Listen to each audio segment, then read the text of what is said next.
तो चलिए भाई शुरू करते हैं। आज आपका थर्ड चैप्टर यानी कि पार्ट 3। तो अभी पीछे हमने 2 चैप्टर जो पढ़े हैं, पहला चैप्टर था हमारा वास्तविक संख्याएं और दूसरा चैप्टर था हमारा बहुपद। दोनों को हमने अच्छी तरीके से डिस्कस किया। ठीक है, क्वेश्चन बनेंगे तो वहीं से बनेंगे इस चैप्टर से जो पहले 2 पढ़े हैं हमने, वरना कोई उम्मीद है नहीं कि उनसे बाहर क्वेश्चन आए। ठीक है, तो अब हम चलते हैं अपने पार्ट 3 की ओर। ठीक है, पार्ट 3 जो है वो समीकरणों पर आधारित है। ठीक है, अब पार्ट 3 का नाम है हमारे 2 चर वाले रैखिक समीकरण युग्म। क्या है पार्ट 3 का नाम? 2 चर वाले रैखिक समीकरण युग्म। ठीक है, तो अब हम इसमें सबसे पहले बात करें कि समीकरण होती क्या है। समीकरण होती क्या है? देखो, समीकरण एक ऐसा कथन जो 2 व्यंजकों की समानता की पुष्टि करता हो। कथन जो 2 व्यंजकों की समानता की पुष्टि करता हो। मैंने क्या बताया? एक ऐसा कथन जो 2 समान व्यंजकों की पुष्टि करता हो। ठीक है, क्या बोला मैंने? एक ऐसा कथन जो 2 समान व्यंजकों की पुष्टि करता हो। ठीक है, इतनी बात समझ में आ गई। आगे देखेंगे इसमें आगे क्या है। इसमें हमेशा एक बराबर का चिन्ह होता है। इसमें हमेशा एक बराबर का चिन्ह होता है। ठीक है, इतनी बात समझ में आ गई। जिसमें अज्ञात मानों को दर्शाने के लिए x का प्रयोग किया जाता है। जिसमें अज्ञात मानों को दर्शाने के लिए किसका प्रयोग किया जाता है? x का प्रयोग किया जाता है। x की जगह हम कोई भी अचर पद ले सकते हैं। x की जगह हम क्या कोई भी अचर पद ले सकते हैं। y ले सकते हैं, z ले सकते हैं। ठीक है, a ले सकते हैं, b ले सकते हैं, c ले सकते हैं, कुछ भी ले सकते हैं। ठीक है, तो बेसिकली यहाँ पर x का प्रयोग किया जाता है या y का प्रयोग, यहाँ पर अचर पद भी कह सकते हैं हम इसे। ठीक है, उसके बाद जैसे 4x + 15 = 0। अब ये जो बराबर का साइन है, ये जो बराबर का साइन है आपका, ठीक है, ये जो बराबर का साइन है आपका, इस बराबर के साइन को ही किससे दर्शाया जाता है? समीकरण के रूप में दर्शाया जाता है। अब मैं अगर इस क्वेश्चन इस वाले का ले लीजिएगा। ठीक है, क्या है? 9x + 3 = 0। ये इधर प्लस का बराबर के इधर जाकर कैसे हो जाएगा? माइनस का। तो ये क्या बन जाएगा? 9x = -3। और जो चीज गुणा में होती है वो कहाँ जाती है? भाग में। x = -3/9। तो 3 × 3 3 × 9, x बराबर कितना आ गया? 1/3। तो इसे बोलते हैं x का मान ज्ञात करने के लिए। ठीक है, किसी क्या बोलते हैं कि जिसमें अज्ञात मानों को दर्शाने के लिए x का प्रयोग किया जाता है। तो अज्ञात मान क्या था? यहाँ पर 1/3 आया, तो x का प्रयोग किया हमने। ठीक है, अज्ञात मान निकालने के लिए किसका प्रयोग किया हमने? x का प्रयोग किया। इतनी बात समझ में आ गई आपके? चलो अब आते हैं व्यंजक क्या होते हैं। यहाँ पर व्यंजक का प्रयोग हुआ है तो व्यंजक पढ़ेंगे कि व्यंजक क्या होते हैं। जब यहाँ पर व्यंजक का प्रयोग हुआ है तो ये देखेंगे कि व्यंजक होते क्या हैं।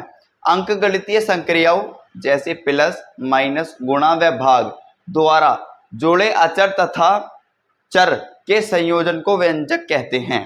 ठीक है, अंकगणितीय संख्याओं जैसे प्लस, माइनस, गुणा, भाग, ठीक है, द्वारा जुड़े चर और अचर के संयोजन को क्या कहते हैं? व्यंजक कहते हैं। मतलब जिसमें प्लस भी हो रहा हो, माइनस भी हो रहा हो, गुणा भी हो रही हो और क्या भाग भी हो रहा हो, वो सभी क्या कहलाते हैं आपके? वो सभी उनके संयोजन से जो चर बनते हैं और जो अचर बनते हैं। मतलब संख्याओं और अंग्रेजी वर्णमाला के अक्षरों या ठीक है, अंग्रेजी वर्णमाला के अक्षरों के संयोग से जो चीज बनती है उसे क्या कहते हैं? व्यंजक कहते हैं। ठीक है, जैसे भाई 2x + 3, 5a + 6, 3x - 8, 4m + 7। इसमें क्या है? देखो, प्लस भी हो रहा है, माइनस भी हो रही है, मल्टीप्लाई भी कहीं ना कहीं हो रही है। ठीक है, भाग भी कहीं ना कहीं हो रही है। तो उसे क्या बोलते हैं? उसे बोलते हैं व्यंजक। जहां पर आपके गुणा, भाग, जोड़, घटाव सभी चीजें हो और उनके साथ चर और अचर पद जुड़े हुए हों तो उन्हें क्या कहते हैं? उन्हें कहते हैं व्यंजक। क्या कहते हैं? व्यंजक। हम पीछे पढ़ कर आए हैं कि समीकरण और व्यंजक क्या होते हैं। ठीक है, अब हमारा नेक्स्ट टॉपिक चलता है कि रैखिक समीकरण क्या होती हैं। ठीक है, नेक्स्ट टॉपिक क्या है हमारा? रैखिक समीकरण क्या होती है। ठीक है, एक ऐसा बीजगणितीय समीकरण जिसमें चरों की अधिकतम घात 1 होती है। ठीक है, एक ऐसा बीजगणितीय समीकरण जिसमें चरों की अधिकतम घात कितनी होती है? 1 होती है। इसमें एक चर, 2 चर या इससे अधिक चर भी हो सकते हैं। ठीक है। इसमें एक चर, दो चर या इससे अधिक चर भी होते हैं, लेकिन उनकी चरों की घात कितनी होती है? उनकी चरों की घात एक होती है। वो क्या कहलाता है? रेखिक समीकरण कहलाता है। ठीक है, एक बार और देखेंगे, एक ऐसा बीजगणितीय समीकरण जिसमें चरों की अधिकतम घात एक होती है। एक ऐसा बीजगणितीय समीकरण जिसमें चरों की अधिकतम घात एक होती है। ठीक है, इसमें एक चर, दो चर या इससे अधिक चर भी हो सकते हैं। इसमें एक चर, दो चर या इससे अधिक चर भी हो सकते हैं। ठीक है, इतनी बात समझ में आ गई? तो वो क्या कहलाता है? रेखिक समीकरण कहलाता है। ठीक है, अब जैसे ये है 2x माइनस के 3, 2x माइनस 3, यहाँ पर एक चर है, x है तो एक चर है। ठीक है, लेकिन इसकी घात कितनी है? एक ही है। अब 10x प्लस 4y बराबर 3, 10x प्लस 4y बराबर 3। अब यहाँ पे x की अधिकतम घात एक है, y की अधिकतम घात एक है। ठीक है, तो जिनकी घात जो है वो एक होती है वो क्या कहलाते हैं? वो कहलाते हैं रेखिक समीकरण। ठीक है, अब उसके बाद आता है एक चर वाले रेखिक समीकरण। एक चर वाले रेखिक समीकरण क्या होते हैं? ठीक है, यह एक प्रकार का बीजगणितीय समीकरण होता है। यह एक प्रकार का बीजगणितीय समीकरण होता है जिसमें केवल एक चर वाले, जिसमें केवल एक चर वाले होते हैं। जैसे चाहे x ले लो, चाहे y ले लो, चाहे z ले लो, चाहे a ले लो, चाहे b ले लो, चाहे c ले लो। ठीक है, जिसमें केवल एक चर वाले जो होते हैं पद होते हैं। ठीक है, उसके बाद जिसकी अधिकतम घात एक होती है, उनकी भी अधिकतम घात कितनी होती है? एक होती है। ठीक है, एक चर वाले रेखिक समीकरणों की घात कितनी होती है? चरों की घात कितनी होती है? एक होती है। ठीक है, जैसे 2x प्लस 3, ठीक है, 3y plus 2, x plus 5, x plus 5। ठीक है, तो देखो इसकी घात एक है, इसकी घात एक है, इसकी घात एक है। जहां कुछ नहीं होता उसकी घात क्या होती है? एक होती है। ठीक है, अब ये एक चर है, इसमें भी एक चर है और इसमें भी एक चर है। तो इसमें केवल एक चर होता है। x ले लो, y ले लो, z ले लो, a ले लो, b ले लो, c ले लो, कुछ भी ले सकते हैं हम अपने पास से। ठीक है, तो ये क्या कहलाते हैं? हमारे एक चर वाले रेखिक समीकरण। उसके बाद दो चर वाले रेखिक समीकरण क्या होते हैं? दो चर वाले रेखिक समीकरण क्या होते हैं? यह रेखिक समीकरण का एक विशिष्ट प्रकार होता है। यह रेखिक समीकरण का एक विशिष्ट प्रकार होता है जिसमें ठीक दो चर शामिल होते हैं। जिसमें क्या होता है? जिसमें ठीक दो चर शामिल होते हैं। ठीक है, ना तो उससे कम होंगे ना उससे ज्यादा होंगे, ठीक दो चर शामिल होंगे। ठीक है, जैसे इसका एक मानक रूप होता है ax plus B Y plus C. क्या होता है? ax plus B Y plus C. ठीक है, जहां पर x और y क्या होते हैं? चर होते हैं। x और y क्या होते हैं? चर होते हैं। और abc क्या होती हैं? abc होती हैं इसकी वास्तविक संख्याएं। abc क्या होती है? इसकी वास्तविक संख्याएं। तो ये क्या कहलाता है? हमारा दो चर वाला रेखिक समीकरण कहलाता है। ये क्या कहलाता है? दो चर वाला रेखिक समीकरण कहलाता है। इसका एग्जांपल लेंगे 5x प्लस 2y बराबर में एक चर ये रहा, एक चर ये रहा। ठीक है, उसके बाद x प्लस वाई, एक चर x होगा, एक चर y होगा। उसके बाद 10x प्लस 4y, एक चर 10x होगा, दूसरा चर 4y होगा।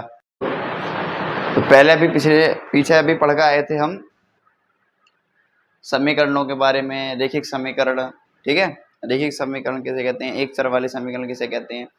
अब हमारा आगे का टॉपिक जो है वो है प्रतिच्छेदित, संपादित और तुम्हारा समांतर रेखाएं।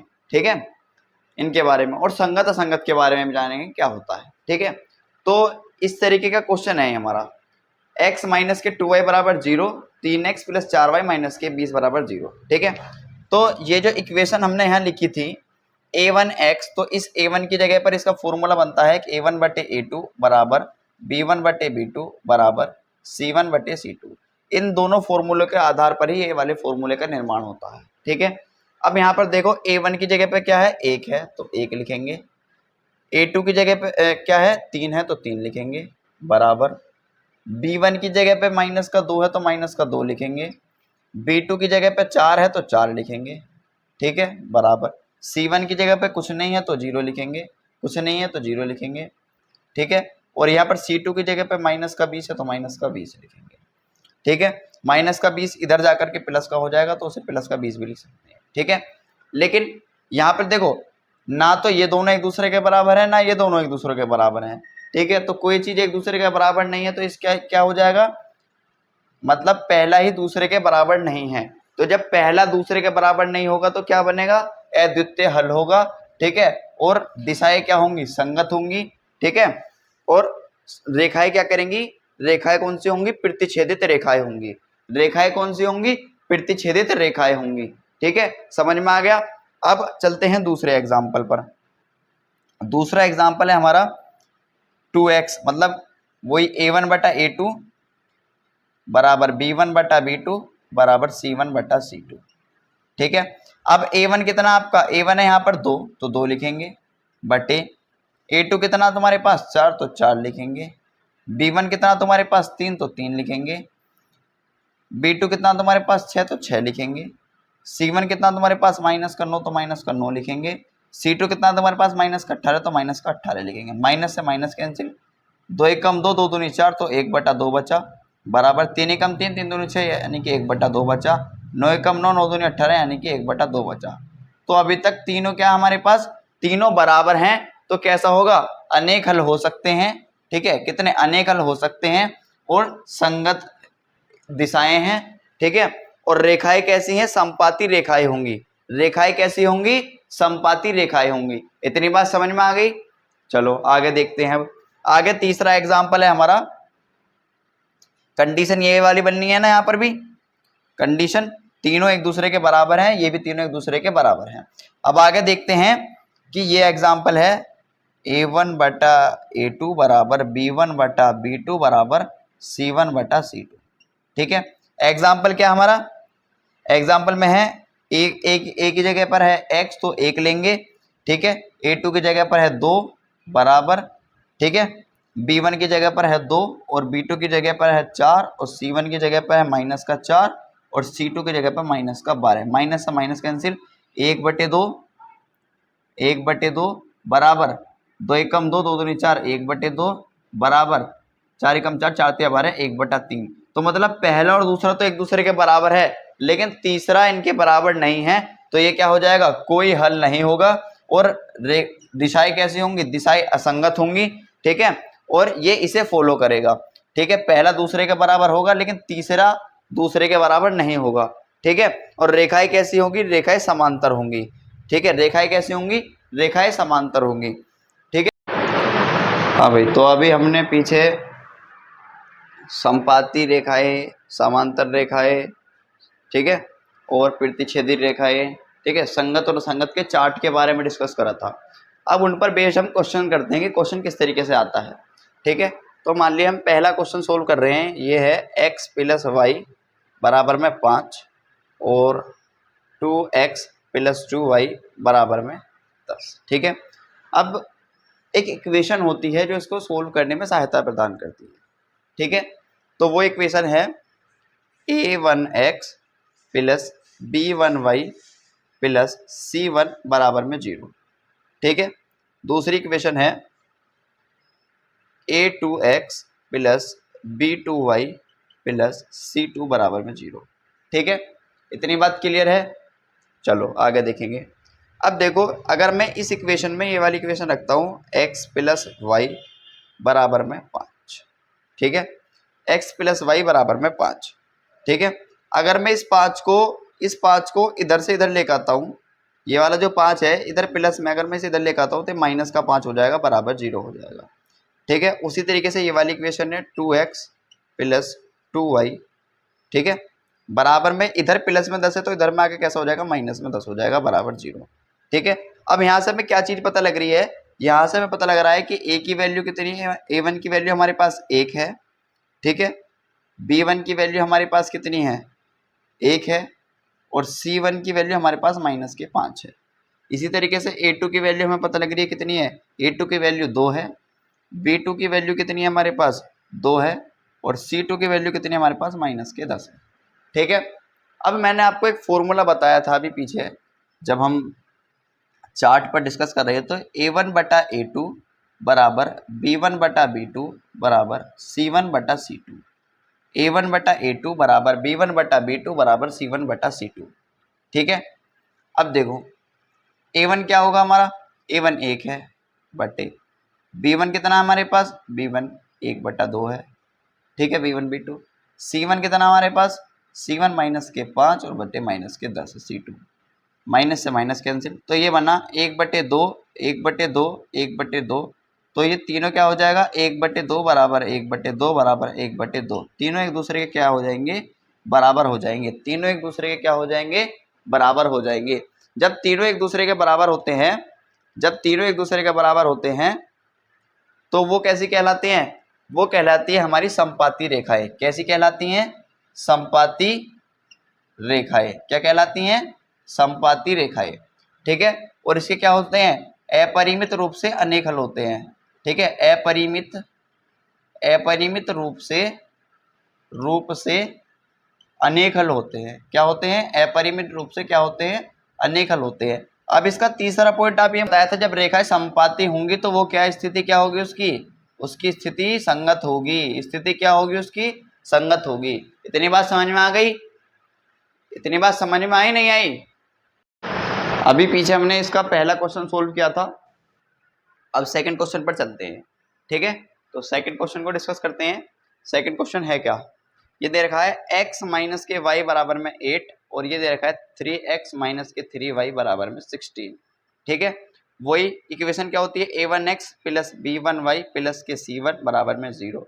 ठीक है, उसके बाद क्या बताई थी मैंने, इसके अंदर ये इक्वेशन रखेंगे तो x माइनस के y बराबर में क्या है 8।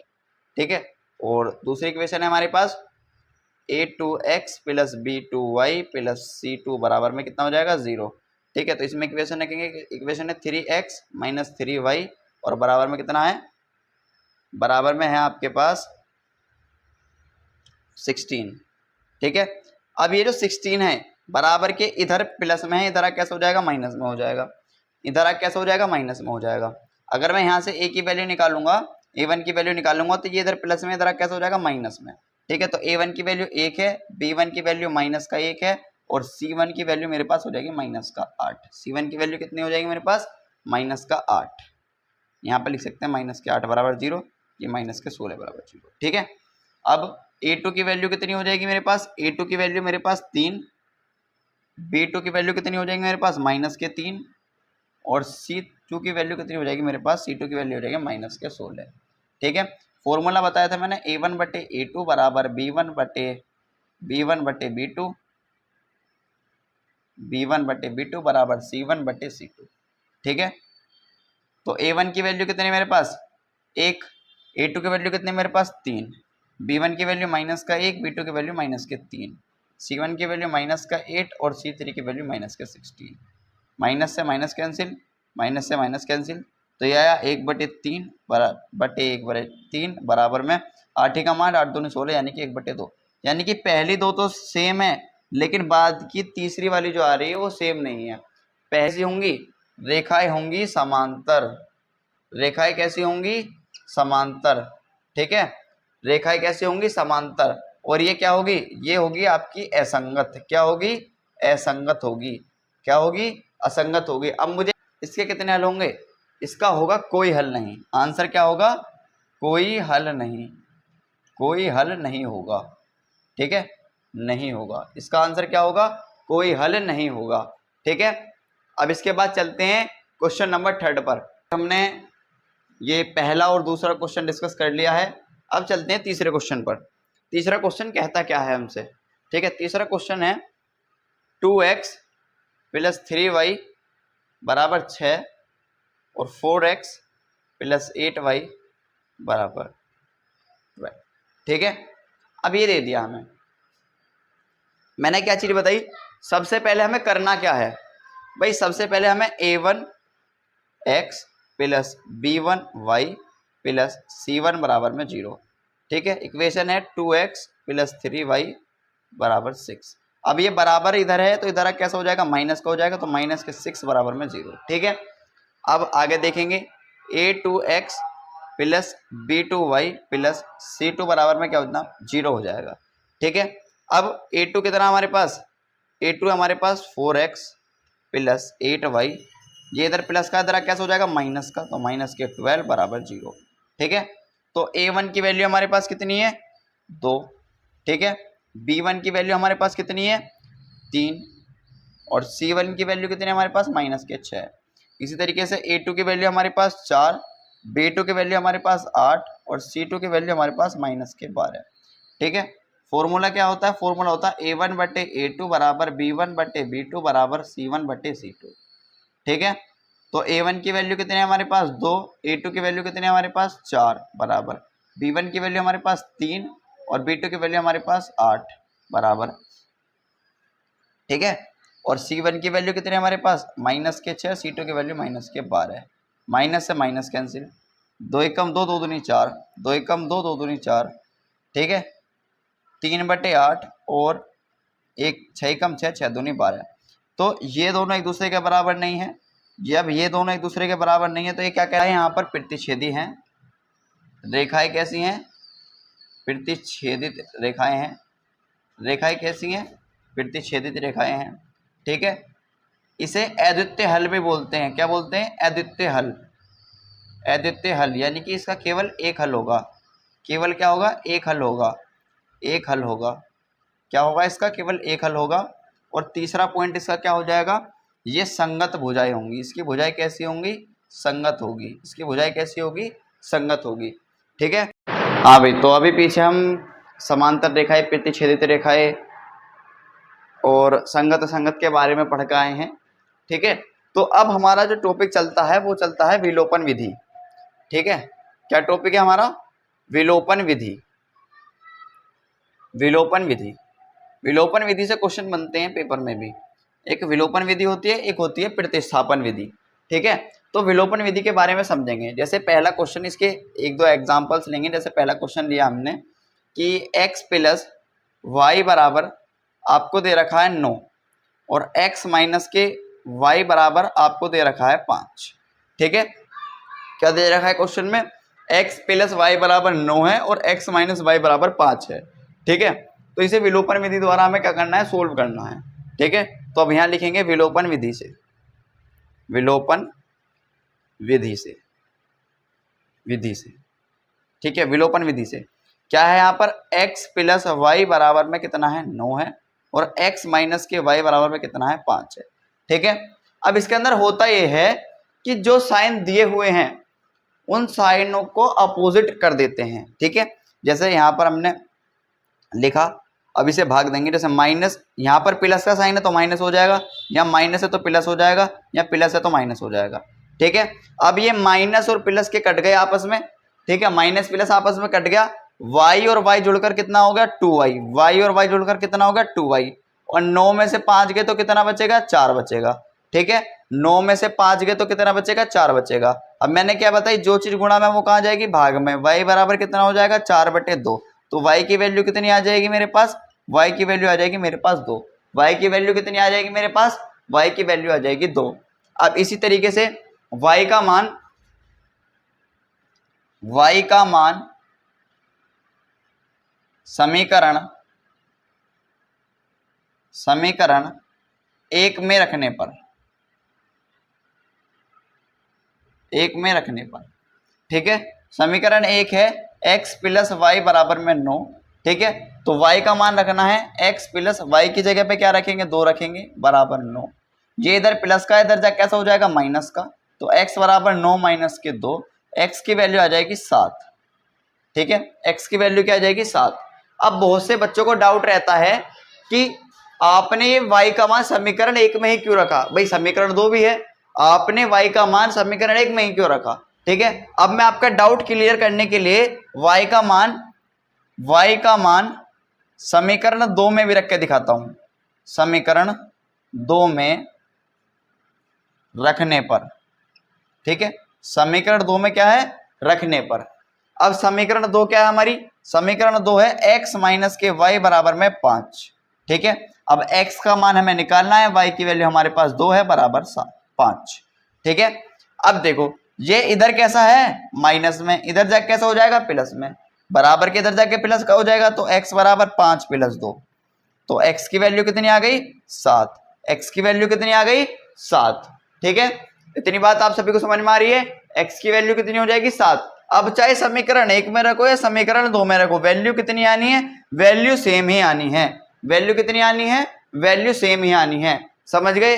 ठीक है, मैंने क्या बताया, विलोपन विधि क्या होती है, विलोपन विधि क्या होती है, विलोपन विधि के अंदर साइनों को अपोजिट किया जाता है। मतलब जो दी हुई संख्या होती है उनके चिन्हों को बदला जाता है, वही क्या कहलाती है, विलोपन विधि कहलाती है। ठीक है, विलोपन विधि इस तरीके से सोल्व कर लेते हैं। ठीक है, अब इसका सेकंड एग्जांपल ले लेंगे।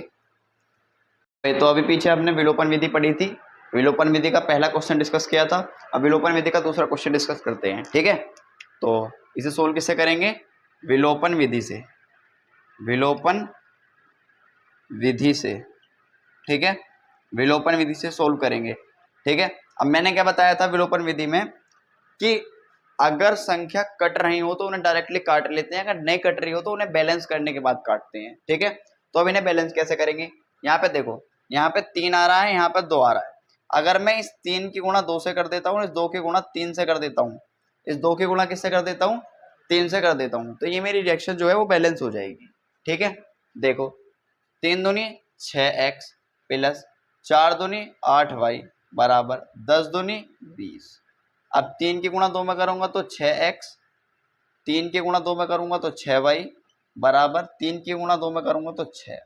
ठीक है, ये माइनस माइनस प्लस ये माइनस, तो ये कट जाएगा।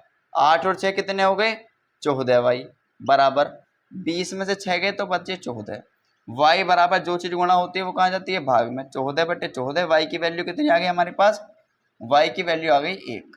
y की वैल्यू क्या आ गई, y की वैल्यू आ गई 1। अब हमें किसकी वैल्यू निकालनी है, अब हमें निकालनी है x की।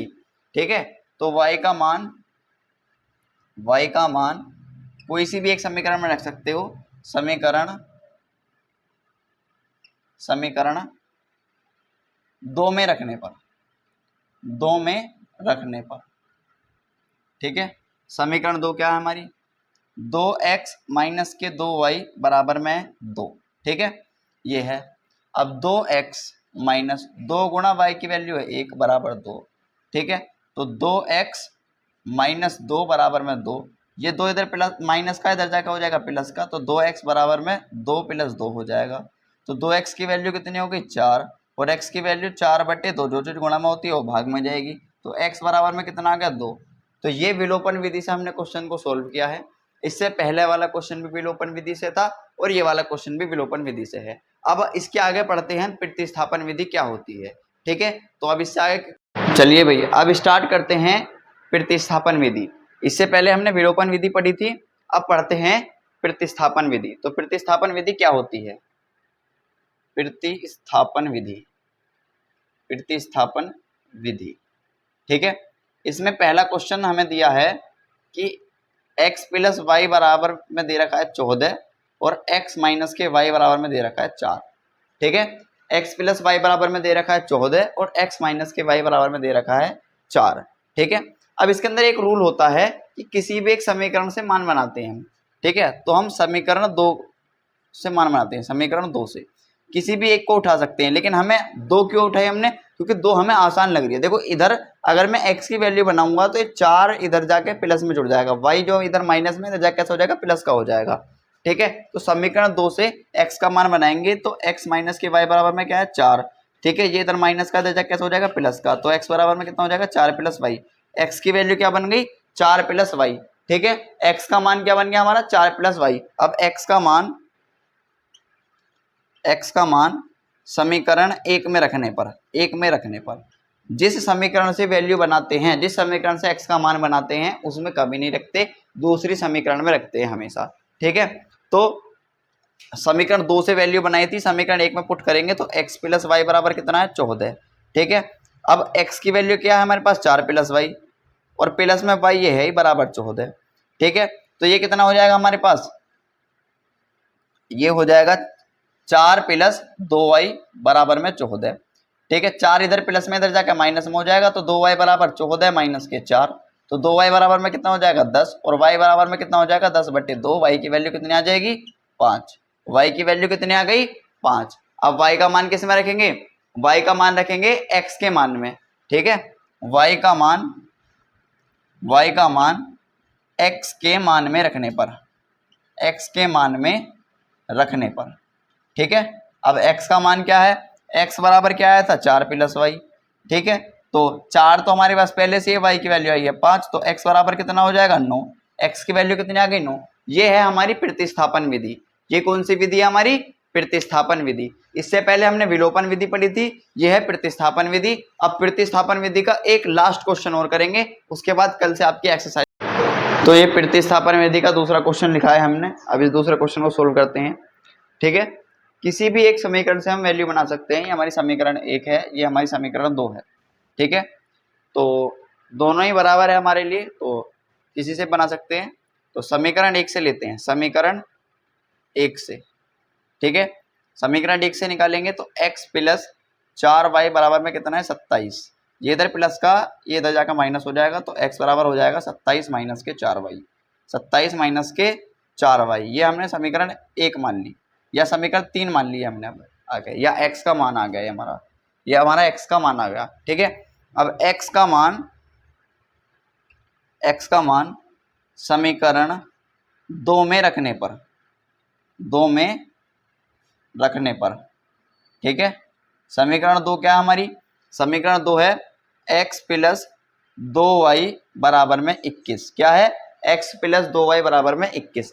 ठीक है, अब x की जगह पे क्या रखना है? 27 माइनस के 4y प्लस के 2y बराबर में 21। ठीक है, ये 27 इधर प्लस का इधर कैसा हो जाएगा? माइनस का। कैसा हो जाएगा? माइनस का। तो ये कितना बचेगा? माइनस के 4 में से प्लस के 2 गए तो बचे माइनस के 2y बराबर, यहाँ कितना बचा? 21 माइनस के 27। कितना बचा? 21 माइनस के 27, क्योंकि इधर प्लस का इधर कैसा हो जाएगा? माइनस का हो जाएगा। 2y बराबर में बचा माइनस का 6, माइनस से माइनस कैंसिल, 2y बराबर हो गया 6। ठीक है, जो चीज गुणा में वो कहा जाएगी भाग में, 6/2। y की वैल्यू आ गई 3, y की वैल्यू कितनी आ गई? 3। अब y का मान कहाँ रखेंगे? y का मान समीकरण कौन सी में रखेंगे? x में रखने पर, या y का मान समीकरण 3 में रख दो, या y का मान x में रखने पर, x में रखने पर। ठीक है, अब x की वैल्यू क्या है हमारे पास? x की वैल्यू 27 माइनस के 4y। ठीक है, 27 माइनस के 4y, 27 माइनस y की वैल्यू कितनी आई है? 3, 4 गुणा 3, तो 27 माइनस के कितना हो जाएगा? 4 तिया 12, 27 में से 12 जाएंगे तो कितना बचेगा? 15। x की वैल्यू कितनी आ गई? x की वैल्यू आ गई हमारी 15। ठीक है, x की वैल्यू कितनी आ गई हमारी? 15। तो यही, हाँ भाई, तो एक बार फिर स्वागत है आपका क्राउन एकेडमी के इस ऑनलाइन चैनल पर। कल हम तीसरा चैप्टर स्टार्ट किया था आपने कल, तो अब तीसरा चैप्टर से के जो काफ़ी टॉपिक्स हमने डिस्कस कर लिए थे। लास्ट टॉपिक जो हमने छोड़ा था वो विलोपन विधि और प्रतिस्थापन विधि पर छोड़ा था। ठीक है, तो अब विलोपन और प्रतिस्थापन विधि के कुछ क्वेश्चंस करे थे हमने, आज उनसे आगे के डिस्कस करते हैं। ठीक है, x प्लस 8y बराबर 19, और आगे दिया हुआ है 2x plus 11y, 2x plus 11y बराबर 28। ठीक है, अब हम इसी क्वेश्चन को दोनों विधियों से सोल्व करेंगे। इसी क्वेश्चन को, सेम क्वेश्चन को प्रतिस्थापन और विलोपन दोनों से करेंगे। किससे करेंगे? प्रतिस्थापन से भी करेंगे और विलोपन से भी करेंगे। ठीक है, प्रतिस्थापन से भी करेंगे और विलोपन से भी करेंगे। ठीक है, तो सबसे पहले मैंने क्या चीज सिखाई है आपको कि अगर हमें किसी संख्या को बैलेंस करना है, अगर किसी संख्या को विलोपन विधि से सोल्व करना है तो उसे बैलेंस करके सोल्व कर सकते हैं। ठीक है, तो इस संख्या को हम बैलेंस करेंगे, इसकी मल्टीप्लाई 2 से कर देंगे और इसकी मल्टीप्लाई 1 से। ठीक है, तो ये हो जाएगा 2x प्लस 2 8 16y, और जब इसके करेंगे 2 की 19 टाइम्स में करेंगे तो बन जाएगा ये 38। ठीक है, और नीचे की same as it is 2x plus 11y, और ये हो जाएगा 28। ठीक है, मैंने क्या बताया, जब विलोपन विधि से किसी क्वेश्चन को सोल्व करते हैं, विलोपन विधि से सब सोल्व करते हैं, ठीक है, तो उसमें क्या होता है, उसके साइनों को अपोजिट कर देते हैं। क्या कर देते हैं? उसके साइनों को अपोजिट कर देते हैं। जैसे ये प्लस में यहाँ पर तो माइनस हो जाएगा, ये प्लस में तो माइनस हो जाएगा, ये प्लस में तो माइनस हो जाएगा। ये प्लस माइनस वाले कट जाएंगे, 16 में से 11 जाएंगे तो बचेंगे 5y बराबर, 38 में से 28 जाएंगे तो बचेंगे 10। ठीक है, अब y बराबर जो चीज़ गुणा में वो कहा जाएगी भाग में, y बराबर 10/5, तो y की वैल्यू कितनी आ जाएगी? 2। y की वैल्यू कितनी आ गई 2। ठीक है, अब y का मान कोई सी भी एक समीकरण में रख सकते हैं। y का मान समीकरण एक में रखने पर ठीक है, समीकरण एक है हमारी x प्लस 8y बराबर 90। ठीक है, ये है। अब y का मान रखना है तो x प्लस 8 गुणा 2, y की जगह पे 2 रखा, बराबर 19। x प्लस 8 दूनी 16 बराबर 19। ये इधर प्लस का इधर जा कैसे हो जाएगा माइनस का, तो x बराबर 19 माइनस के 16, तो x की वैल्यू कितनी आ जाएगी 3। x की वैल्यू कितनी आ जाएगी हमारे पास 3, y आया हमारे पास 2, x की वैल्यू आई 3, तो ये हमारा आंसर बन गया। यहाँ पर लिख सकते हैं कि x बराबर हमारे पास आया है 3 और y बराबर हमारे पास आया है 2। तो अभी ये वाला क्वेश्चन हमने देखा था विलोपन विधि से। अब इसी क्वेश्चन को हम प्रतिस्थापन विधि से देखेंगे। इसी क्वेश्चन को हम क्या देखेंगे, प्रतिस्थापन विधि से देखेंगे। ठीक है, तो प्रतिस्थापन विधि से देखेंगे। प्रतिस्थापन विधि का क्या रूल बताया था मैंने, ये समीकरण 1 दे रखी है हमें, ये समीकरण 2 दे रखी है, कोई से भी एक समीकरण से वैल्यू निकालेंगे जो हमें आसान लग रही होगी। तो आसान, अभी दोनों सेम ही है लेकिन हम समीकरण 1 से निकाल लेते हैं x की वैल्यू। ठीक है, तो x का मान, या फिर ऐसे लिखेंगे समीकरण 1 से, समीकरण 1 से। ठीक है, समीकरण 1 है हमारी x प्लस 8y बराबर में 19। ठीक है, ये इधर प्लस का, ये इधर जाके कैसे हो जाएगा माइनस का, तो x बराबर क्या हो जाएगा 19 माइनस के 8y। x की वैल्यू क्या आ गई हमारी 19 माइनस के 8y। अब क्या रखेंगे, x का मान समीकरण 2 में रखने पर। ठीक है, x का मान समीकरण 2 में रखने पर, समीकरण 2 क्या हमारी 2x प्लस 11y बराबर में 28। ठीक है, अब देखो x की जगह पे क्या रखेंगे 19 माइनस के 2 गुणा 19 माइनस के 8y प्लस 11y बराबर में कितना हो जाएगा 28। ठीक है, 2 के गुणा 19 में होगा तो 19 दूनी 38 माइनस 8 दूनी 16y प्लस में 11y बराबर में कितना हो जाएगा 28। ठीक है, तो ये 38 इधर प्लस का दर्जा कैसे हो जाएगा माइनस का। ठीक है, ये इधर जाकर कैसे होगा माइनस का, 16 में से 11 के तो बचे माइनस के 5y बराबर में 28 माइनस के 38। ठीक है, माइनस के 5y बराबर में बचेगा माइनस का 10, माइनस से माइनस कैंसिल, तो 5y बराबर कितना बच गया 10, और जो चीज़ गुणा में वो कहाँ जाएगी भाग में, तो 10/5, 10/5। y की वैल्यू कितनी आ गई 2, y की वैल्यू कितनी आ गई हमारे पास 2। अब y का मान कहाँ रखेंगे x के मान में, y का मान x के मान में रखने पर। ठीक है, रखने पर। अब y x का मान क्या है, x बराबर 19 माइनस के 8y, x बराबर 19 माइनस के 8y। ठीक है, तो 19 माइनस 8 गुणा y की वैल्यू है 2, तो 19 माइनस के कितना हो जाएगा 16 हो जाएगा। 19 माइनस के 16 यानी कि कितना लिख सकते हैं हम, तो x बराबर कितना आ गया 3 आंसर आ गया। x बराबर कितना आ गया 3 आंसर आ गया। यही हमारा इस क्वेश्चन का, देखो विलोपन विधि से क्या आंसर आया था, विलोपन विधि से x बराबर 3 आया था, y बराबर 2 आया था, और यही सेम क्वेश्चन ये किससे आया था हमारा विलोपन से जब हमने किया था। अब प्रतिस्थापन से भी सेम ये क्वेश्चन किया, प्रतिस्थापन से भी किया तो सेम x बराबर 3 और y बराबर 2, यही सेम क्वेश्चन का आंसर आया हमारे। ठीक है, ये 2 क्वेश्चंस मैंने लिखे हैं जो कि प्रतिस्थापन विधि और विलोपन विधि दोनों से आपको सोल्व करने हैं। ठीक है, अब ये दोनों क्वेश्चन जो है सबसे ज़्यादा इम्पोर्टेंट है आपके पेपर के लिए, ये दोनों क्वेश्चंस। ठीक है, तो पहले क्वेश्चन को इस बार देखते हैं, फिर आगे अभी दूसरे क्वेश्चन को देखेंगे। दोनों से इसलिए करा रहा हूँ कि कोई सी भी विधि से आ जाए आपको दिक्कत ना हो। ठीक है, चाहे विलोपन से आ जाए चाहे प्रतिस्थापन से आ जाए, किसी भी विधि से आ जाए आपको दिक्कत नहीं हो। ठीक है, तो समीकरण 1 से सोल्व करते हैं। पहले s माइनस टी बराबर कितना दे रखा है 3, ये आपकी इक्वेशन 1 है। और ये देखिए, अब यहाँ पे इसकी मल्टीप्लाई मैं इधर करूँगा तो ये बन जाएगा मेरे पास 2s।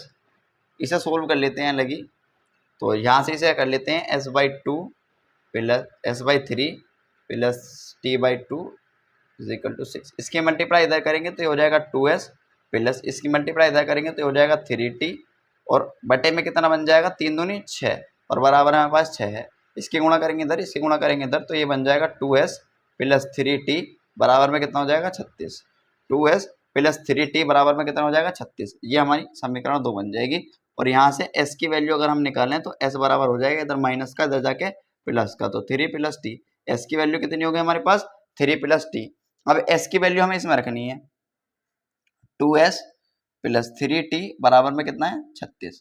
ठीक है, तो 2 गुणा s की जगह पे क्या आएगा, s की जगह पे आएगा 3 प्लस t प्लस 3t बराबर में 36। 2 के गुणा 3 में हुई तो 2 तिया 6, 2 के गुणा t में हुई तो 2t प्लस 3t बराबर में 36। ठीक है, ये इधर प्लस का इधर जा कैसे हो जाएगा माइनस का, तो 5t बराबर कितना होगा 3 और 2 5, 5t बराबर 36 माइनस के 6, 5t बराबर हो गया 30। 5t बराबर कितना हो गया 30। अगर मैं यहाँ से t की वैल्यू निकालता हूँ तो ये हो जाएगा 30/5, तो t की वैल्यू कितनी आ गई 6। t बराबर कितना आ गया 6 आंसर आ गया। अब जब t बराबर 6 आ गया है तो t का मान कहाँ रखेंगे, t का मान समीकरण या फिर ऐसे रख दो t का मान x में रखने पर, x में रखने पर। ठीक है, तो x क्या हमारा, x बराबर क्या हमारा 3 प्लस t। ठीक है, तो 3 प्लस 6 यानी कि कितना हो जाएगा 9। x बराबर कितना हो जाएगा 9, x की वैल्यू कितनी हो जाएगी हमारे पास 9। ठीक है, यहाँ तक कोई दिक्कत है तो बता दो, यहाँ तक कोई दिक्कत है तो बता दो। ठीक है, अब इसी क्वेश्चन को हम, ये प्रतिस्थापन विधि से किया है हमने सोल्व, अब इसी क्वेश्चन को हम विलोपन विधि से करेंगे। अभी हमने प्रतिस्थापन को हम क्या देखेंगे विलोपन विधि से। ठीक है, तो सबसे पहले ये s माइनस टी बराबर दे रखा है 3, और ये इक्वेशन बनेगी हमारी, अभी बनाकर देखी थी हमने, क्या बनेगी 2s प्लस 3t बराबर में 36। ठीक है, ये इक्वेशन बनेगी। अब कोई भी इक्वेशन काटने के लिए हमें क्या करना पड़ेगा, मल्टीप्लाई कर दो, क्योंकि यहाँ पे 2 है तो 2 से मल्टीप्लाई कर दो, इसकी मल्टीप्लाई 1 से कर दो। ठीक है, तो विलोपन विधि से कर रहे हैं हम इसे, विलोपन विधि से। ठीक है, विलोपन विधि से कर रहे हैं तो क्या हो जाएगा, ये 2s माइनस के 2t बराबर में 6। ठीक है, ये क्या हो जाएगा हमारे पास 2s प्लस के 3t बराबर में कितना हो जाएगा 36। ठीक है, अपोजिट साइन कर देते हैं विलोपन विधि से, माइनस माइनस और ये माइनस, तो ये तो होगा खत्म, माइनस प्लस, ये बचा 3 और 2 माइनस के 5t बराबर में कितना बचा 36 में से 6 गए तो बचे माइनस के 30, माइनस से माइनस कैंसिल, 5t बराबर में कितना बच गया 30। और अगर मैं यहाँ से t की वैल्यू निकालता हूँ तो 30/5, जो चीज़ गुणा में होती है भाग में, t बराबर कितना आ जाएगा 6, t बराबर कितना आ जाएगा 6। ठीक है, अब मुझे किसकी वैल्यू निकालनी है, अब निकालनी है मुझे x की, तो t बराबर 6 या t का मान समीकरण 1 में रखने पर। ठीक है, तो समीकरण 1 क्या है हमारे पास, s माइनस के t बराबर में कितना है 3, s माइनस के t बराबर कितना है 3। ठीक है, तो s की वैल्यू हमें निकालनी है, s माइनस t की जगह पे 6 बराबर 3, ये इधर माइनस का इधर जा कैसे हो जाएगा प्लस का, तो s बराबर कितना हो जाएगा 3 प्लस 6, यानी कि s की वैल्यू कितनी होगी 9। s की वैल्यू कितनी हो गई 9, ये तुम्हारा फाइनल आंसर है। ठीक है, यही क्वेश्चन का आंसर आपका प्रतिस्थापन विधि से आ रहा था, यही क्वेश्चन का आंसर आपके विलोपन विधि से आ रहा है। अब हाँ भाई, तो अभी हमने पीछे वाला क्वेश्चन ये डिस्कस किया था विलोपन विधि और प्रतिस्थापन विधि से। ठीक है, अब ये सेकंड वाला क्वेश्चन करते हैं, दोनों से करके देखेंगे, विलोपन से भी और प्रतिस्थापन से भी। ठीक है, जैसे ये क्वेश्चन दे रखा है 0.2x प्लस 0.3y और बराबर में दे रखा है 1.3। ठीक है, और इसकी सेकंड इक्वेशन है 0.4x प्लस 0.5y और बराबर में दे रखा है 2.3। ठीक है, अब इसके अंदर हम क्या करेंगे कि देखो, ये इसका मैं पॉइंट हटा देता हूं तो नीचे आ जाएगा 10। ठीक है, इसका पॉइंट हटा दूंगा तो नीचे आ जाएगा 10, और इसका पॉइंट हटा दूंगा तो नीचे आ जाएगा 10। ऐसे ही सेम इसका प्रोसेस करना है, पॉइंट हटाऊंगा तो नीचे आ जाएगा 10, पॉइंट हटाऊंगा तो नीचे आ जाएगा 10, और पॉइंट हटाऊंगा तो नीचे आ जाएगा 10। ठीक है, तो अब बेसिकली हमारे पास क्या बना, ये बन गया 2x, ठीक है, बटे 10 प्लस ये बन गया 3y/10 बराबर कितना बचा 13/10। ठीक है, मैंने एक चीज हमेशा आपको बताई है, जब भी नीचे वाली संख्या यानी कि हर सेम होता है तो ऊपर वाली संख्या डायरेक्टली जुड़ जाती हैं। ठीक है, तो वही प्रोसेस यहाँ करेंगे, तो ये बन जाएगा आपका 2x प्लस 3y और नीचे कितना आ जाएगा 10 बराबर में कितना हो जाएगा 13/10। 10 से 10 कैंसिल हो जाएगा, ये इक्वेशन 1 बन जाएगी हमारी यहाँ से यहाँ तक की। ये क्या बन गया हमारी इक्वेशन 1। अब इसी तरीके से इस वाले क्वेश्चन का करेंगे, ठीक है। पहले ये वाली सोल्व की हमने, अब ये वाली सोल्व करेंगे, ठीक है। इसे हम इक्वेशन 30 मान सकते हैं, ठीक है। तो ये क्या बन जाएगा 4x प्लस 5y बटे 10 बराबर में कितना हो जाएगा 23 बटे 10। 10 से 10 कैंसिल हो जाएगा, ये इक्वेशन बन जाएगी हमारी सेकेंड, यानी कि फोर्थ भी कह सकते हैं हम इसे, ठीक है। अब यहाँ लेंगे समीकरण 1 व 2 से, समीकरण 1 व 2 से, ठीक है। समीकरण 1 व 2 से, समीकरण 1 क्या हमारी, ये बनकर आई है 2x प्लस 3y बराबर में क्या है 13, और ये क्या बनकर आई है हमारी 4x प्लस 5y बराबर में 23, ठीक है। अब इसके अंदर क्या है, ये विलोपन विधि से करेंगे इसे हम, कौन सी विधि से करेंगे, विलोपन विधि से। तो इसमें मल्टीप्लाई 2 करेंगे, इसे मल्टीप्लाई 1 करेंगे, क्योंकि एक वैल्यू हमें काटनी होती है, ठीक है। मल्टीप्लाई 2 करी तो कितना हो गया 4x प्लस 4y और बराबर में 26, और नीचे कितना बना 4x प्लस 5y बराबर में कितना बनेगा 23, ठीक है। साइन चेंज करेंगे, माइनस माइनस माइनस, ये होगा खत्म, ठीक है। यहाँ कितना बचा, ये बनेगा 6, ये बनेगा 6, ठीक है। तो ये कितना हो जाएगा 6 में से 5 जाएंगे तो बचेगा y, और 26 में से 23 जाएंगे तो बचेगा 3, तो कितना आ गया y बराबर 3। अब y की वैल्यू किसी भी एक इक्वेशन में रख सकते हैं हम, तो y का मान समीकरण 1 में, ठीक है। समीकरण 1 क्या है हमारी 2x प्लस 3y बराबर में 13, ठीक है। तो 2x प्लस 3 गुणा 3 बराबर में 13, 2x प्लस 9 बराबर में 13, ये इधर प्लस का इधर जाके कैसा हो जाएगा माइनस का, ठीक है। तो 2x 13 माइनस के 9, तो 2x बराबर में कितना हो जाएगा 4, और x बराबर में कितना हो जाएगा 4/2, तो x की वैल्यू कितनी आ जाएगी 2, ठीक है। तो यहाँ से विलोपन विधि से किया हमने इसे, तो x की वैल्यू आई हमारे पास 2 और y की वैल्यू आई हमारे पास 3, ठीक है। तो अब यही क्वेश्चन हम कौन सी विधि से करेंगे, प्रतिस्थापन विधि से, ठीक है। यही क्वेश्चन हम किससे करेंगे, प्रतिस्थापन। हाँ भाई, तो अब ये वाला क्वेश्चन हमने विलोपन विधि से करना सीखा था, अब करेंगे प्रतिस्थापन विधि से, ठीक है। अब देखो इतना बड़ा बोर्ड है नहीं कि मैं जो हूँ इसे पहले सोल्व करके दिखाऊं, पिछली वीडियो मैंने सोल्व कर दिया था इसे विलोपन विधि में, ठीक है। विलोपन विधि से सोल्व करके दिखा दिया था मैंने, अब मैं डायरेक्टली इस क्वेश्चन को सोल्व करूंगा, ठीक है। तो यहाँ क्या है हमारे पास, ये हमारे पास 2x प्लस 3y बराबर में 13, ठीक है। और दूसरी इक्वेशन है हमारे पास 4x प्लस 5y बराबर में 23, ठीक है। अब देखो कोई सी भी एक इक्वेशन से हम बना सकते हैं, ये समीकरण 1 है, ये समीकरण 2 है, ठीक है। तो यहाँ लिखेंगे समीकरण 2 से, तुम हमेशा ये कहोगे कि समीकरण 1 से बनाते रहते हैं, समीकरण 2 से बना कर देख लो, ठीक है। तो 4x प्लस 5y बराबर में कितना हो जाएगा 23, ठीक है। ये इधर प्लस में इधर जाके माइनस हो जाएगा, तो 4x बराबर 23 माइनस के 5y, ठीक है। ये कितना हो जाएगा, यहाँ से जो चीज़ गुणा में वो हो जाएगी भाग में, तो 23 माइनस के 5y बटे कितना हो जाएगा 4। x की वैल्यू कितनी आ गई, ये आ गई, x की वैल्यू क्या आ गई हमारे पास, ये आ गई, ठीक है। अब x का मान क्या रखेंगे, कोई सी भी समीकरण में रख दो, x का मान समीकरण 1 में, ठीक है। जिससे बनाते हैं उसमें तो रखते नहीं है, दूसरे में रखते हैं, तो x का मान समीकरण 1 में, समीकरण 1 क्या हमारी 2x प्लस 3y बराबर में 13, ठीक है। अब x की जगह पे क्या रखा जाएगा 23 माइनस के 5y बटे 3y माइनस 13, ठीक है जी। अब देखो 23 दूनी 46, और 23 की गुणा 5 में, सॉरी 2 की गुणा 5 में तो माइनस के 10y, नीचे इसकी गुणा इधर, इसकी गुणा इधर, और इसकी गुणा यहाँ होगी, ठीक है। या फिर अभी यहाँ छोड़ो, यहीं तक ले लो, ठीक है। 10y प्लस 4 तिया 12y बटे कितना हुआ 4 बराबर में 13, इसके गुणा इधर, इसके गुणा इधर, ठीक है। तो ये बना 46 माइनस के 10y प्लस कितने हो जाएंगे, या फिर इसे 46 माइनस के 10y, 12 में से 10y घटाओगे तो कितना बचेगा प्लस के 2y बराबर में कितना बचा 13 चौका 52, ठीक है। ये इधर प्लस का इधर कैसा हो जाएगा माइनस का, तो 2y बराबर है 52 माइनस के 46, तो 2